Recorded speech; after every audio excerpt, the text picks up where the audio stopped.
अस्सलाम वालेकुम, हमारे अली आप देख रहे हैं मेरा चैनल। बरतानिया से शादी में आया नौजवान लाश बन गया। खुशियां एकदम से मातम में तब्दील हो जाती हैं। सरफराज की पुरस्कार मौत, किसी को समझ नहीं आया कि ये हादसा है या उसको कत्ल कर दिया गया। उसे किस तरह से बरतानिया से पाकिस्तान लाया गया, पुरस्कार गुमशुदगी और फिर लाश की बरामदगी, कत्ल या फिर इसको हादसा बनाने की कोशिश की जा रही है। Dadiyal police alert. बरतानिया से आए नौजवान की मौत का सच इतना खौफनाक है, सुन के आपके पैरों तले से ज़मीन निकल जाएगी। घर की छत से मिलने वाली लाश ने बेशुमार सवालात जो हैं वो खड़े कर दिए। वीडियो बड़ी इंपॉर्टेंट है क्योंकि अक्सर लोग ट्रैवलिंग करते हैं, उनको ये नहीं पता होता कि उनके दुश्मन कौन हैं। अपनों में दुश्मन मौजूद होते हैं और हम बेखबर होते हैं। हम उनकी मोहब्बत में 7 समंदर पार आ जाते हैं और उसके बाद मौत या फिर कोई बड़ा हादसा हमारा मुंतज़िर होता है। रिक्वेस्ट है चैनल को सब्सक्राइब करें, हमें आपकी सपोर्ट की ज़रूरत है और आपने वीडियो को आखिर तक मुलाहिज़ा ज़रूर फरमाना है। बरतानिया से अपने कज़न की शादी की खुशियों में शरीक होने के लिए आज़ाद कश्मीर के खूबसूरत इलाके डडियाल आया एक नौजवान। हमेशा की नींद जो है उसको सुला दिया जाता है, उसको हमेशा के लिए खामोश कर दिया जाता है। ये इंतहाई दिलखराश और अफसोसनाक वाक़या है। खुशियाँ वाले घर में अचानक से मातम जो है बिछ जाना किसी भी ख़ानदान के लिए क़यामत से कम नहीं होगा, वो भी जवान लाश। बरतानिया की रंगीनियाँ, अपनों से मिलने की तड़प और कज़न की शादी का अरमान। कितने अरसे से इस शादी की प्लानिंग जारी थी। नौजवान सरफराज अहमद 7 समंदर पार से डडियाल खुशियाँ मनाने के लिए आया था। किसे मालूम था कि जिस घर की वो अपनी आमद से वो रोशन करने जिस घर को आया है, वहीं से उसका जनाजा उठाया जाएगा।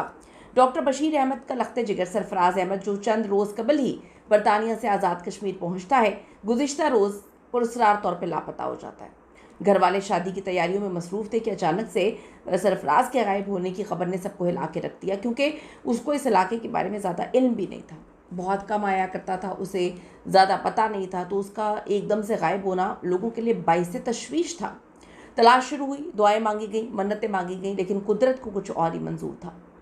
आज सुबह यानी कि जब तलाश का दायरा घर तक पहुंचा तो सरफराज की लाश अपने ही घर की छत पर मौजूद थी। है ना, ये कितनी खौफनाक बात, बहुत खौफनाक बात। वो नौजवान जो कल तक कह कहे लगा रहा था, आज हमेशा के लिए खामोश हो जाता है। ये मंजर देखकर वहाँ पर हर आंख अश्कबार हो गई। शादी का घर जो है वो मातम में तब्दील हो गया। वाक़े की इत्तला मिलती पुलिस वहाँ पे पहुँचती है। कानून नाफिज करने वाले इदारे वहाँ पर सील करते हैं। SHO डडियाल की सरबराही में तफ्तीशी टीम शवाहिद इकट्ठे करना शुरू कर देती है। सरफराज घर की छत तक कैसे पहुँचा? घर के अंदर कौन था जो पूरी प्लानिंग करके बैठा हुआ था कि वो बरतानिया से इधर आएगा? किसने ताक लगाई हुई थी? कौन था जो इस उम्मीद, इस आस में बैठा हुआ था कि वो आएगा? और वो फिर प्लानिंग बड़े अरसे से जारी थी। मौत की असल वजह क्या है? वो सवालात जिनके जवाबात अभी तो सामने नहीं आए, लेकिन ये मामला साफ पता चल रहा है कि घर के अंदर की ही दुश्मनी, घर के अंदर की ही नफ़रत, घर के अंदर की ही एक ऐसी जलन जो बरतानिया से उसको यहाँ तक खींच कर लाए। ये लोग, इतनी नफ़रत थी और इन सबको पता ही नहीं था। अक्सर ऐसा ही होता है। अक्सर हमने देखा है कि बाहर जो लोग रहते हैं उनके दिल गंदे नहीं होते, उनके दिल बड़े साफ़ होते हैं, क्योंकि वो ऐसे लोगों में रहते हैं कि उनको साजिशों का पता नहीं होता। यहाँ पर अपने मुल्कों में लोग बैठ के साजिशें कर रहे होते हैं, पूरी प्लानिंग के साथ उनको बुला कर लेकर आते हैं। और अक्सर हमने देखा कि पाकिस्तान बुलाकर जो है वो कत्ल किया जाता है, क्योंकि यहाँ पर सबको पता है कि कानून किस तरह से है। बाहर अगर कत्ल होगा तो कानून जो है वो थोड़े दिन बाद ही आपको पकड़कर सज़ा भी दे देगा। अब हुकाम का कहना है कि पोस्टमार्टम रिपोर्ट और तकनीकी शवाहिद के बाद ही हक़ाइक़ पता चल सकेंगे। डॉक्टर बशीर अहमद और उनका ख़ानदान बड़े सदमे में है इस वक्त। सरफराज सिर्फ एक बेटा नहीं बल्कि ख़ानदान की उम्मीदों का मरकज़ था। बड़ा ही फरमाबरदार लड़का, एक ऐसा नौजवान जिसका मुस्तकबिल अभी शुरू होना था। नामालूम वजूहात की बिना पर किस तरह से उसको मार दिया जाता है।